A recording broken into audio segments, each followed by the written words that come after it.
Bonsoir chers auditeurs et chères auditrices de notre web radio R212. Ce soir, notre chroniqueur invité Aziz Boussetta partage son avis et sa réflexion avec vous dans cet article intitulé L'affligeante histoire de Monsieur Ghali avec le Polisario. Le voici en podcast pour vous. Aziz Boussetta ouvre son propos par une constatation frappante ainsi. Cette manie de s'énerver quand quelqu'un dit quelque chose, Ahmed Sharaï pour Israël, Hakim Ziyech contre Israël et bien d'autres audacieuses saillies encore ont occasionné à leurs auteurs les pires attaques sur les réseaux, dans la sphère politique et au sein de la société civile. Notre journaliste entame ensuite sa réflexion sur le cas spécifique d'Aziz Ghali, de la manière suivante. Aujourd'hui, c'est Aziz Ghali, le président de l'Association marocaine des droits de l'homme qui fait sa sortie. Désastreuse, il faut le reconnaître, compliquant singulièrement les choses, entre mauvais goût, poussée égotique, bêtise, félonie ou inconscience, il y a le choix.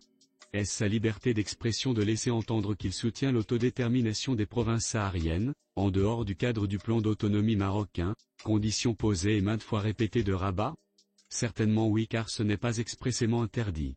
Mais il y a l'opinion publique, la doxa politique, la coutume, un truc qui s'appelle le patriotisme. En disant cela, peut-être qu'Aziz Ghali voulait simplement faire l'intéressant, sortir des sentiers battus, se montrer comme un révolutionnaire fidèle à ses idées, montrer ses muscles à ses pairs de l'âme. Soit, mais cela le plonge lointainement dans le passé, dans les années 60, comme cela est le cas dans l'autre monde qui nous crée tant de problèmes. Ghali défend qualité, ou dit défendre, les libertés individuelles et collectives des Marocains. Mais ce n'est pas en les provoquant, en titillant leurs sentiments patriotiques, car il y en a, qu'il réussira à les convaincre. Il y a en effet unanimité, à l'exception de quelques dizaines de refusniks peut-être, pas plus, autour de cette cause qui est une cause nationale. Et dans tous les pays du monde, il est plus qu'indélicat de critiquer les orientations de l'État quand l'armée est engagée, et que des soldats sont exposés au danger, les armes à la main. Et que des soldats marocains soient morts par centaines dans les années 60 et 70. Le chroniqueur approfondit sa réflexion en rappelant le rôle de l'AMD dans la société marocaine, en disant « L'AMD a toujours été le poil à gratter de la politique marocaine. Ses membres et dirigeants ont toujours dénoncé les dérives sécuritaires et, ainsi, augmenté leur crédibilité. Aujourd'hui, ce n'est plus le cas. Les bavures peuvent toujours exister mais de là à remettre en cause l'ensemble de l'édifice institutionnel du royaume, il y a un pas que les Amdiens n'hésitent plus à franchir. Avec leur président, ils l'ont explosé, le pas. Il leur appartient aujourd'hui de confirmer ou non la position de leur président sur la question du Sahara. Sans menace aucune, on saura au moins à qui on a affaire. Ces gens persistent à regarder le Maroc à travers un prisme étranger qui ne fonctionne même plus. Le Maroc n'est certes pas un paradis des droits de l'homme, mais quel est ce pays qu'il est aujourd'hui? Partout des exactions, partout de la répression policière ou des restrictions médiatiques, mais personne n'en parle.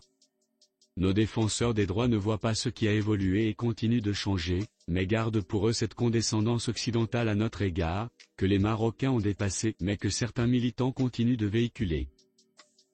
Le chroniqueur met l'accent sur les conséquences des positions d'Aziz Ghali. Il critique le président de l'AMD pour son refus de clarifier sa position personnelle sur la question du Sahara marocain de cette manière.